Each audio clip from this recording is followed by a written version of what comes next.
Isaiah chapter 54 verse 16.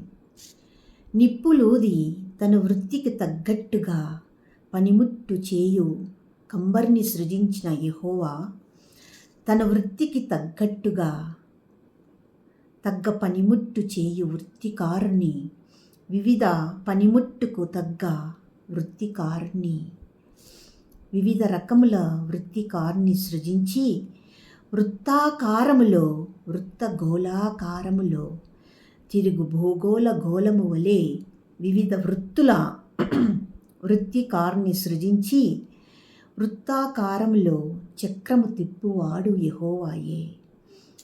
నాశనము చేయుటకై పాడు చేయు దుర్మార్గుని, దుష్టుని సృజించువాడు యెహోవాయే. ఈ కాల చక్రంలో వృద్ధి చక్రము తిప్పువాడు యెహోవాయే. ఈ కాల చక్రంలో నాశనపు చక్రము తిప్పువాడు యెహోవాయే.